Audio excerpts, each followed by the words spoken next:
Hello, my dear students. You are welcome in RK Institute. I am Dr. RK Saini, and today I am going to discuss resonance. तो देखो, पहले मैं आपको resonance का introduction समझा देता हूँ।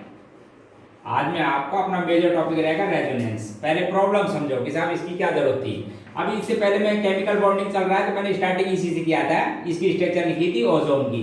तो साहब ओजोन की आप लोगों ने स्ट्रक्चर जब बनाते हो तो ऐसी स्ट्रक्चर आती है, एक सिंगल बॉन्ड है, एक डबल बॉन्ड है, इसमें पॉजिटिव चार्ज है, एक नेगेटिव चार्ज है।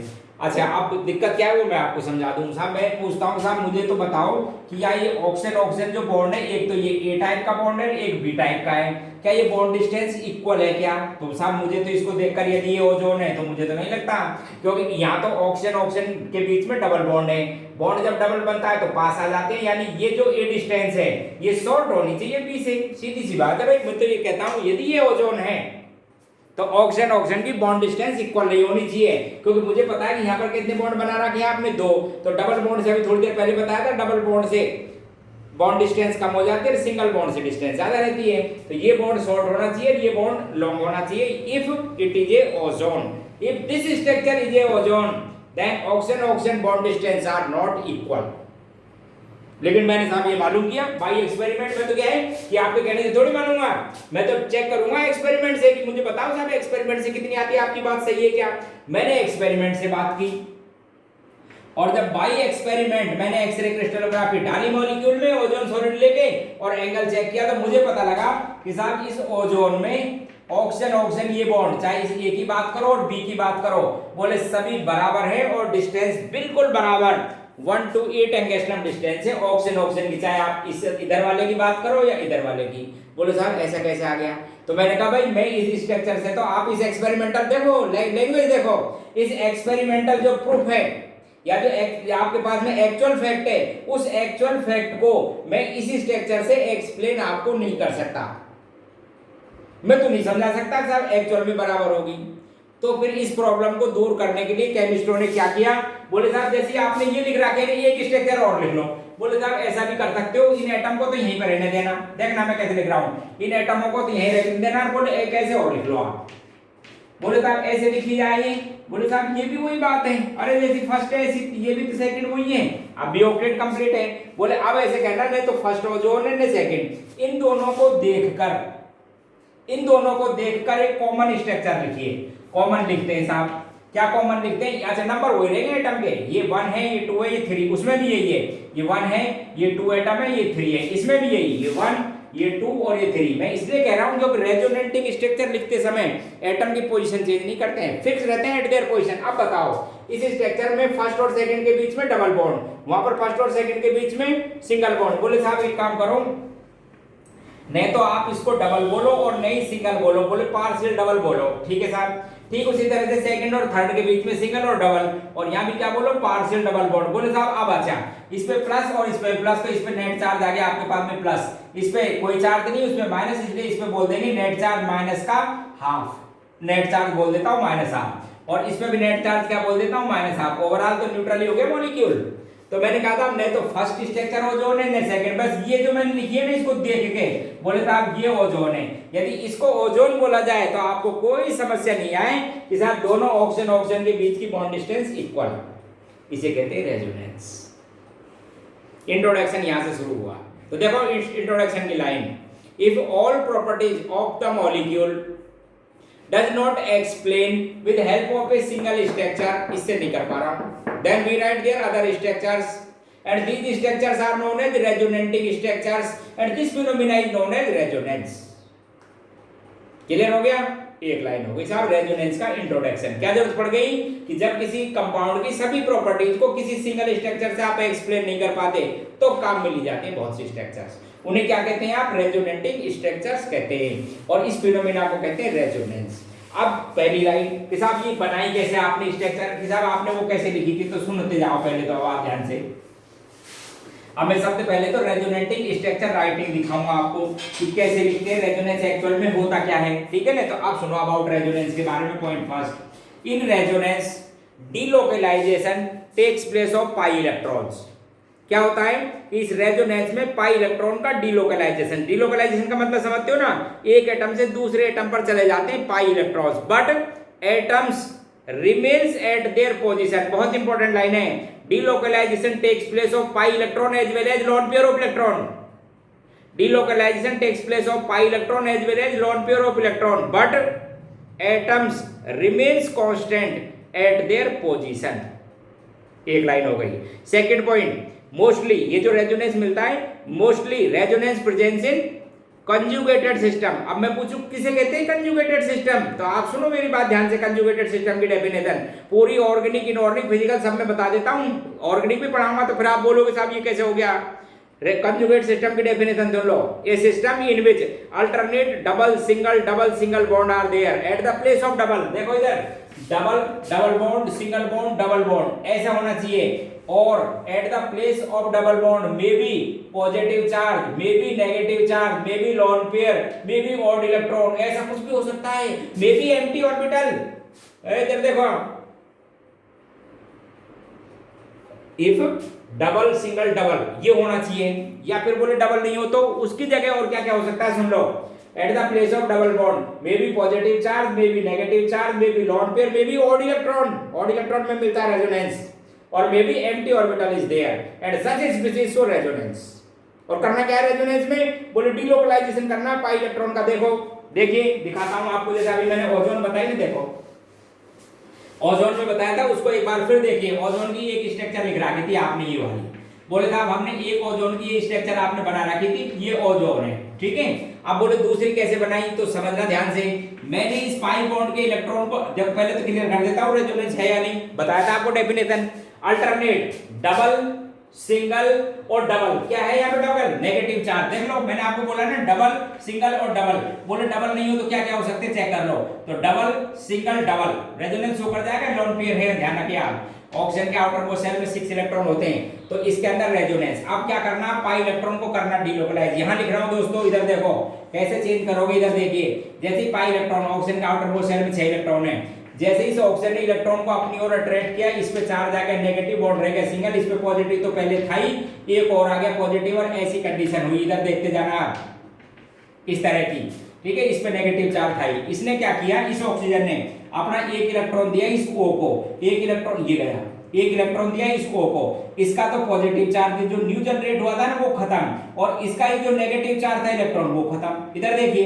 एक इलेक्ट्रॉन दिया इसको, दे रहा हूं, देखो इधर इस पे तो नेगेटिव चार्ज आई है, इलेक्ट्रॉन हो गए साहब 6, ये लो, इस पे था पॉजिटिव, इस ऑक्सीजन को इस पॉजिटिव जो चार्ज क्रिएट होता है उसको ये इलेक्ट्रॉन दिया पॉजिटिव चार्ज वाली को, ये रहा, तो इसका पॉजिटिव चार्ज खत्म हुआ, और इसका पॉजिटिव खत्म हुआ, और इस पे नेगेटिव इलेक्ट्रॉन बच गए, 4 दोनों के बीच में शेयरिंग, देखो ऐसे बन गई, देखिए बन गया ना, ऐसे बनाते हैं। और दिखाता हूं 2-3 स्ट्रक्चर, देखो आप पहले स्ट्रक्चर देखिए, और दिखाता हूं रेजोनेटिंग स्ट्रक्चर, बोले साहब कैसे बनाते हैं रेजोनेटिंग स्ट्रक्चर। फिर देखिए एक आपको देखो कार्बोक्सिलिक एसिड, बोले साहब इसमें भी मिलता है क्या रेजोनेंस, मिलता है क्या, yes, alternate double single double, बोले साहब पाई बॉन्ड को कराओ शिफ्ट ऐसे, इस पाई का उस स्टेट पर पॉजिटिव एक इलेक्ट्रॉन देगा स्ट्रक्चर फर्स्ट। अब देखो इलेक्ट्रॉन देने पर ये अपना एक इलेक्ट्रॉन देगा उस पॉजिटिव चार्ज ऑक्सीजन को, इसका पॉजिटिव खत्म, इस पर आ जाएगा, दोनों के बीच में शेयरिंग हो जाएगी, बोले ये बनेगा, चेक कीजिए साहब, चेक करो, इस पर आगे नेगेटिव इलेक्ट्रॉन, पहले से 4 इलेक्ट्रॉन थे या 2 पेयर, जब पाई इलेक्ट्रॉन अट्रैक्ट कर लेगा तो एक इसका चार्ज एक लिखना नेगेटिव, ध्यान रखना वहां पे, यहाँ आया पॉजिटिव, इसने ऑक्सीजन ने एक इलेक्ट्रॉन दिया इस पॉजिटिव को, इसका पॉजिटिव खत्म, खुद पा गया, 2 इलेक्ट्रॉनों के बीच में शेयरिंग, देख लो ऑक्टेट कंप्लीट। ये साहब इसकी स्ट्रक्चर सेकंड, पहले रेजोनेंस लिखना दिखा रहा हूं, देखिए, और देखो कुछ रेजोनेंस, फिर इनकी स्टेबिलिटी वगैरह के बारे में बहुत सी बात करूंगा, और देखो रेजोनेंस के बारे में, अरे बताना इस बेंजीन में भी रेजोनेंस हो सकता है क्या, हाँ हो सकता है ना, अल्टरनेट डबल सिंगल, देखो कितनी स्ट्रक्चर बना के दिखाता हूं, आप समझिए, ये सब पाई बॉन्ड इस तरह से डिलोकलाइज हुआ किसी इंस्टेंट पर, क्योंकि रेजोनेंस में होता क्या है, डिलोकलाइजेशन ऑफ पाई इलेक्ट्रॉन हुआ, देखना अब आप ध्यान से देखिए। अच्छा ऐसा करने से इस पे क्या चार्ज आया नेगेटिव, और इस पे क्या आया पॉजिटिव, एक सेकंड के लिए यहाँ लिख देता हूँ आपको समझाने के लिए, देखना मैं कितनी स्ट्रक्चर बना के दिखाऊंगा आपको, आप 2 तो जानते हो, आज देखना आपको 2 से ज्यादा दिखाता हूँ। इस पे आ गया था उस समय पॉजिटिव, और इस पे आ गया नेगेटिव, ऐसे जब आपने डिलोकलाइज किया इलेक्ट्रॉन तो, ठीक है। अब आगे देखिए, ठीक, क्या करो अब कई प्रोबेबिलिटी आपको समझाता हूं। इस बॉन्ड को, इलेक्ट्रॉन को ऐसे शिफ्ट कर दो, यहाँ पर क्या आएगा पॉजिटिव, तो पॉजिटिव नेगेटिव में बनाना बॉन्ड, और यहाँ पर क्या आ जाएगा नेगेटिव। एक यहाँ पर देखना एक स्ट्रक्चर आप देखिए, देखना और जब मेरे से पूछना। ये बना दी, किसी को दिक्कत है तो मुझसे पूछ लो एक बार। सुनी भी नहीं होगी या सुनी क्या, किताब में बनी जरूर देखी होगी, लेकिन पता नहीं कहीं बनी कैसे थी। देखो क्या हुआ था, इसको बॉन्ड को शिफ्ट किया, इस पे क्या चार्ज आया नेगेटिव, इस पे क्या है पॉजिटिव। इस पाई बॉन्ड को फिर डिलोकलाइज करो, इस जगह नेगेटिव, नेगेटिव पॉजिटिव में बॉन्ड बनाओ, और या पॉजिटिव नेगेटिव में बॉन्ड बनाओ। एक स्ट्रक्चर पॉसिबल, ठीक है। दूसरा देखो, अब आप इसी को देखिए इधर ध्यान से, ऐसे था ना, इसी तरह से अब आप क्या करो, इसको डिलोकलाइज करो, यहाँ पर कीजिए। यहाँ पर चार्ज क्या आया नेगेटिव, इस पे पॉजिटिव, एक तो यहाँ पे डबल बॉन्ड बनाओ और एक यहाँ। देखो देखिए, अरे बहुत सी स्ट्रक्चर मेरे पास, देखना इधर दोनों के बीच में डबल बॉन्ड बनाओ, ये लो एक और बनी, देख लो यहाँ पर पॉजिटिव यहाँ नेगेटिव, दोनों के बीच में बॉन्ड और एक और बन गई, ये बन गई, देखो बनी नहीं स्ट्रक्चर। इस तरह से और समझाता हूँ, एक और बनाता हूँ। देखो एक तो मैंने इस डी को लोकलाइज किया था ना, उससे बना, एक और इसको पॉजिटिव और नेगेटिव बना लो, ऐसा भी कर सकते हो। देखिए एक और स्ट्रक्चर सिखाऊंगा आपको, इसको डिलोकलाइज करके। एक तो आपने इस तरह से बॉन्ड डिलोकलाइज किया, एक साथ एक और कर दो, एक बॉन्ड को और डिलोकलाइज कर देते हैं। सपोज इसको इस तरह से डिलोकलाइज कर देते हैं और इसको इस तरह से, एक बीच में भी बॉन्ड बन जाएगा। यहाँ पर चार्ज क्या आएगा आपके पास में, इधर चार्ज पॉजिटिव, यहाँ पर नेगेटिव, एक बॉन्ड यहाँ बनाओ, एक साइमल्टेनियसली बॉन्ड बना दो।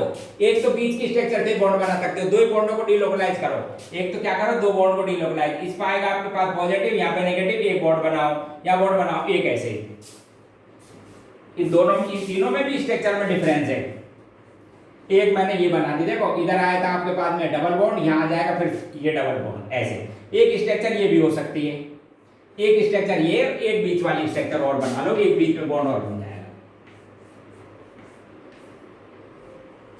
ये स्ट्रक्चर कैसे बनी, ये स्ट्रक्चर कैसे बनी, इस बॉन्ड को तो यहीं रहने दो और केवल इन दोनों को शिफ्ट कर लो। देखो वो लास्ट वाली स्ट्रक्चर कैसे बनी, देखना, ये देखो इधर डिलोकलाइजेशन तो कर रहा हूं पाई बॉन्ड का, इस बॉन्ड को इधर डिलोकलाइज करो, इस पे नेगेटिव चार्ज, इस पे पॉजिटिव, इसको इस तरह करो, यहाँ नेगेटिव, इन दोनों के बीच में बॉन्ड और इन दोनों के लास्ट वाली। तो इस तरह से बेंजीन की 5 रेजोनेटिंग स्ट्रक्चर होते हैं। एक तो ये, एक ये स्ट्रक्चर देखो इधर 4 और एक ये 5, 5 रेजोनेटिंग स्ट्रक्चर है। अब आप ध्यान रखना, मैं आपको बता दूं नाम भी थे इनके। इसका नाम तो ये जो 3 थे ना, जिसके अंदर bond distance short long distance है, ये कार्बन कार्बन के बॉन्ड बहुत लंबे हैं, और जब बॉन्ड लॉन्गर होता है तो स्टेबिलिटी कम होती है, इसलिए ये 3 स्ट्रक्चर, इन तीनों को तो कहते हैं डेवार स्ट्रक्चर, जो कि लेस स्टेबिलिटी के हैं, बहुत कम स्टेबिलिटी की हैं। और जो ये जो स्ट्रक्चर है, ये और ये क्या है, केकुले स्ट्रक्चर बोली जाती हैं। और आपको बता दूं ये है केकुले स्ट्रक्चर, ये मोर स्टेबल होते हैं, इसलिए बेंजीन की आपको बुक में जनरली ये जो टीचर है केवल इन दो को बताते हैं। क्यों बताते हैं, क्योंकि ये ज्यादा स्टेबल हैं और मेनली कंट्रीब्यूशन इन्हीं का होता है रेजोनेटिंग हाइब्रिड में। तो ये तो बात हो गई दोस्तों, किसके बारे में बात बताई थी मैंने, रेजोनेटिंग स्ट्रक्चर लिखने का तरीका। अब आगे सुनो, तो ये रेजोनेटिंग स्ट्रक्चर लिखी जाती है ना डिलोकलाइजेशन से, इन सबको देखकर एक कॉमन स्ट्रक्चर लिखी जाती है, जिस कॉमन स्ट्रक्चर को आप क्या कहते हो, रेजोनेंस हाइब्रिड। अब ध्यान से सुनिए, उसे क्या कहते हैं, रेजोनेंस हाइब्रिड। रेजोनेंस हाइब्रिड में ऐसी रेजोनेटिंग स्ट्रक्चर जो मोर स्टेबल हो, उसका कंट्रीब्यूशन ज्यादा। आप दूसरे तरीके से पढ़िए इस मेरी लाइन को, कि एक्चुअल मॉलिक्यूल रेजोनेंस हाइब्रिड बोला जाता है। एक्चुअल मॉलिक्यूल किसको बोलते हैं, हाइब्रिड को। और वो एक्चुअल मॉलिक्यूल मोर सिमिलर, उसके जैसा होगा जिसका कंट्रीब्यूशन ज्यादा होगा उस स्ट्रक्चर में। या फिर मैं बोल देता हूं, जैसे अभी बेंजीन की लिखी, तो एक्चुअल में बेंजीन ऐसे लिखी जाती है। एक्चुअल बेंजीन क्या लिखते हो आप, बोले साहब देखो इधर, यानी मेनली ये तो स्ट्रक्चर थे ना केकुले वाली, इनका कंट्रीब्यूशन ज्यादा। परसेंटेज कहना तो गलत है, बाकी आप ध्यान से सुन लो। ऐसे बोलेंगे कि साहब इस बेंजीन में मेनली केकुले स्ट्रक्चर जो मोर स्टेबल होते हैं उसी का कंट्रीब्यूशन होता है मेनली। देखो इधर, यहाँ पे डबल या सिंगल, इसमें यहाँ पे सिंगल या डबल, तो सबको पार्शियल कर दो, तो फर्स्ट और सेकंड तो केकुले स्ट्रक्चर, और ये क्या है एक्चुअल में बेंजीन। इनमें जो एनर्जी डिफरेंस होता है, किसमें एनर्जी डिफरेंस, रेजोनेंस हाइब्रिड और मोस्ट स्टेबल रेजोनेटिंग स्ट्रक्चर, इसको कैनोनिकल स्ट्रक्चर भी कहते हैं। इनमें जो एनर्जी डिफरेंस है उसको कहते हैं रेजोनेंस एनर्जी। ऑलवेज किसके साथ आएगा, विद नेगेटिव साइन, क्योंकि हाइब्रिड की एनर्जी हमेशा कम होती है बजाय रेजोनेटिंग स्ट्रक्चर से, ये इनकी एनर्जी है। क्लियर हो गया ना। तो रेजोनेंस एनर्जी किसको कहते हैं? Energy difference. किसका energy difference? Between resonance hybrid and most stable canonical structure, उस डिफरेंस को कहते हैं। ये कैसे बनाई जाती है रेजोनेंस हाइब्रिड? रेजोनेटिंग स्ट्रक्चर्स के कंट्रीब्यूशन से। किसका ज्यादा? जो मोर स्टेबल, और बराबर स्टेबिलिटी का तो कंप्लीट इक्वल कंट्रीब्यूशन। इसलिए रेजोनेंस हाइब्रिड को कैसे रिटर्न किया जाता है एक बार और देख लीजिए आप। इसी तरह से और सुनो मेरी लाइन, रेजोनेंस हाइब्रिड में mainly contribution more stable structure का, या फिर आप बोलो कि वो हाइब्रिड मेनली उसके जैसा होगा जो मोर स्टेबल स्ट्रक्चर होती है, उसकी प्रॉपर्टी मिलेगी उससे। ठीक है, अब वो कंट्रीब्यूशन के लिए या स्टेबिलिटी के लिए कैसे चेक करते हैं वो समझा देता हूं, देख लो। 5 पॉइंटों को सुनो। Stability of resonance structure, stability of resonating structures, ये 5 पॉइंट है। इसी सीक्वेंस में आपको चेक करना है। ये 5 पॉइंट, 5 या 6 जो भी आएंगे इसी सीक्वेंस में। फर्स्ट ऑफ ऑल, यदि सेकंड पीरियड का एलिमेंट है, सेकंड पीरियड का एलिमेंट है तो ऐसी स्ट्रक्चर जिसमें ऑक्टेट कंप्लीट हो, मोर स्टेबल। क्योंकि आपको पता है ना सेकंड पीरियड के एलिमेंट ऑक्टेट को एक्सपेंड तो कर नहीं सकते, और इनकम्प्लीट होगा तो लेस स्टेबल।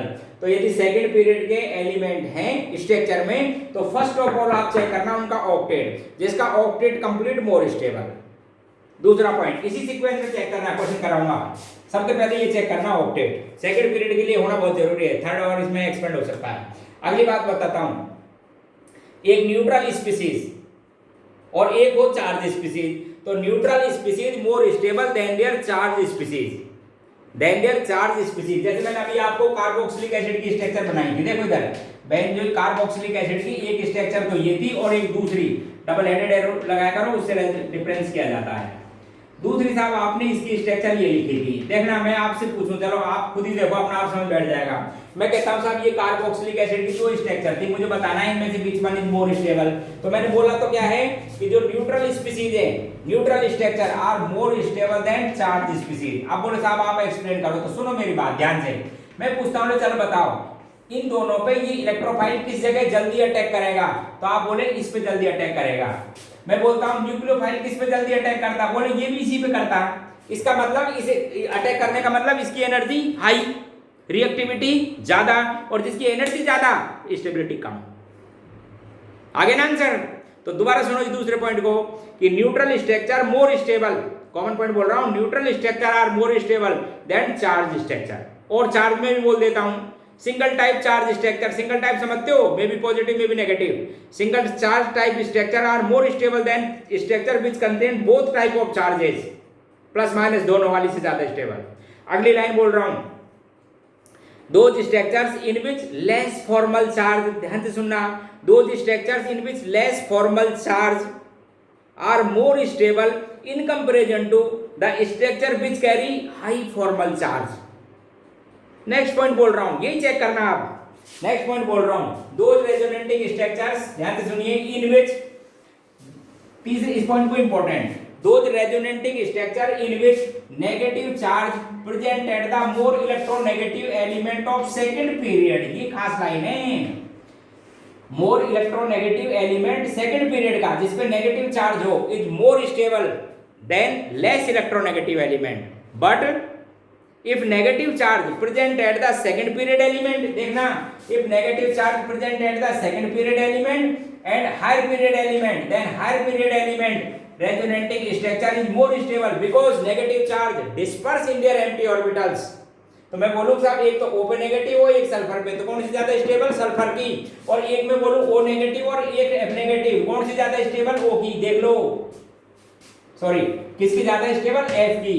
तो सेकंड पीरियड में मोर इलेक्ट्रोनेगेटिव एलिमेंट पर नेगेटिव चार्ज मोर स्टेबल, क्योंकि टेंडेंसी के अकॉर्डिंग आना चाहिए। यदि एलिमेंट इलेक्ट्रोनेगेटिव नेचर का है, नॉन मेटेलिक है तो नेगेटिव, इलेक्ट्रो पॉजिटिव नेचर का है तो पॉजिटिव होना चाहिए। यानी नेचर के अकॉर्डिंग चार्ज जो होता है तो वो ज्यादा स्टेबल होती है। तो सेकंड पीरियड में इलेक्ट्रोनेगेटिविटी चेक करें, थर्ड के लिए ये, ठीक है ना। अगली बात देखो, अब कुछ आप एक्सरसाइज देखो, आप देखें, ठीक है ना, जब आपको इसमें बैठे कि साहब विच वन इज मोर स्टेबल। देखिए सबसे पहली बात आपको एक बहुत इंपॉर्टेंट स्ट्रक्चर बताता हूं, देखो साइनेट आयन OCN नेगेटिव। बोले साहब इसकी एक तो आप स्ट्रक्चर बनाओ, साइनेट नाम है इसका, क्या नाम है? Cyanate. Write their resonating structures and identify which one is correct structure. तो देखिए आप सबसे पहले वही ऑक्टेट रूल की बात है, सेंट्रल एटम रखो कार्बन को, इसके चारों ओर लगाओ नाइट्रोजन, ऑक्टेट कंप्लीट करो। एक तो स्ट्रक्चर आपके पास में ये हो सकती है, देखिए इधर एक स्ट्रक्चर तो ये हो सकती है, देख लो।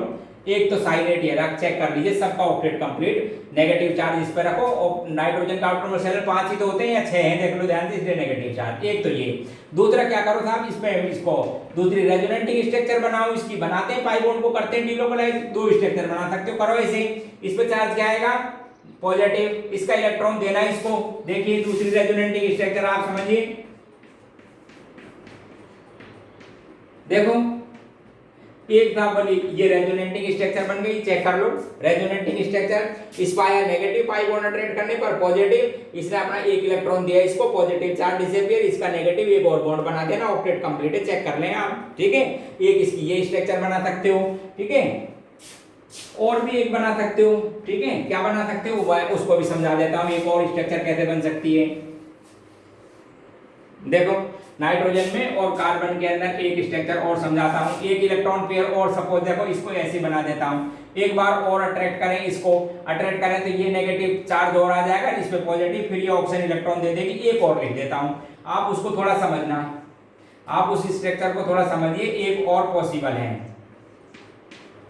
ये आ जाएगा आपके पास में, इलेक्ट्रॉन अपनी ओर अट्रैक्ट कर लिया, यहाँ पर बॉन्ड डबल बन जाएगा, इलेक्ट्रॉन इसने डोनेट किया, नाइट्रोजन पर चार्ज हो गया, ये दो इलेक्ट्रॉन तो ये थे ही, एक और पेयर आ गया, चार्ज हो गया था माइनस का टू, इलेक्ट्रॉन पाई बॉन्ड जो गया -2 चार्ज आ गया, बॉन्ड रह गया सिंगल, इस पाया था पॉजिटिव चार्ज, इस पे जैसे ही पॉजिटिव आया, इस ऑक्सीजन ने एक इलेक्ट्रॉन दिया उसको, एक इलेक्ट्रॉन देने के बाद में इसका पॉजिटिव चार्ज आया, इलेक्ट्रॉन डोनेट किया, एक बॉन्ड और बना दिया, ऐसे देख लो एक बार ट्रिपल बॉन्ड बन गया, चेक कर लो। बोले साहब हाँ ऑक्टेट तो यहाँ भी कंप्लीट है, ऑक्टेट तो यहाँ भी कंप्लीट है, बताओ किसका नहीं है, और सोच लो, और नेट चार्ज कितना है, वही बोले -1। अब मैं बोलता हूँ साहब स्टेबिलिटी बताओ, तो सबसे पहले बोलेंगे साहब ये जो स्ट्रक्चर है सबसे least stable and it's contribution in resonance hybrid is negligible. क्यों? बिकॉज हाई फॉर्मल चार्ज -2 तो किसी पे भी नहीं आया, इसलिए सबसे लीस्ट स्टेबल तो ये स्ट्रक्चर है। हालांकि ऑक्टेट कंप्लीट है, वो चेक कर लीजिए। अब बचिए आपके पास में दो, तो यहां पर तो नेगेटिव चार्ज है ऑक्सीजन पे, और यहां पर नेगेटिव चार्ज है नाइट्रोजन पर, second period element and hence structure second one is more stable then first. तो इसकी स्टेबिलिटी हुई सेकंड, मोर स्टेबल देन फर्स्ट। ये दो स्ट्रक्चर रहनी ज्यादा स्टेबल, और जो थर्ड है, थर्ड को तो आप चाहो तो नोट करो, अदरवाइज बोल सकते हो नेग्लिजिबल स्टेबल। रीजन आपको समझा दिया कि negative charge high formal charge वो नहीं होना चाहिए, तो सेकंड स्टेबल है ना। अब दूसरा सुन लो ध्यान से, ये था आपके पास में साइनेट, एक बोलता हूं थायोसाइनेट, आप समझो, एक आयन और बोल देता हूं थायोसाइनेट। अच्छा थायो बताओ मुझे कब लिखा जाता है, जब ओ का रिप्लेसमेंट एस से कर देते हो, थायो स्ट्रक्चर, इस ओ की जगह एस लगाओ, ये लो वही स्ट्रक्चर बनाना, ओ की जगह क्या लगा दो एस। अब बात करते हैं साहब, अब बताओ सबसे ज्यादा स्टेबल, तो थर्ड को तो फिर भी सबसे स्टेबल करो, थर्ड की तो कोई बात नहीं। अब आ जाओ फर्स्ट और सेकंड में, अब आइए फर्स्ट और सेकंड में, तो बोलो यहाँ पर नेगेटिव चार्ज नाइट्रोजन पर, यहाँ पर नेगेटिव चार्ज सल्फर पे, यहाँ पे नेगेटिव चार्ज किस पर है, सल्फर पे, यहाँ पे नाइट्रोजन पे।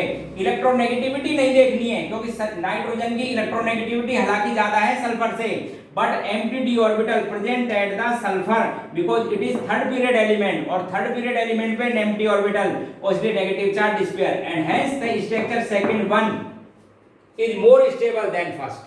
देख लो एक बार, वहां पर ऑक्सीजन वाली बात की थी मैंने, यहां पर किसकी वजह से समझा रहा हूं, इलेक्ट्रोनेगेटिविटी नहीं, एम्प्टी डी ऑर्बिटल की बात कर रहा हूं। एम्प्टी डी ऑर्बिटल है मोर स्टेबल, तो सेकंड ज्यादा फिर फर्स्ट, इलेक्ट्रोनेगेटिविटी चेक नहीं की, ये सबसे लीस्ट, ऐसे चेक करते हैं।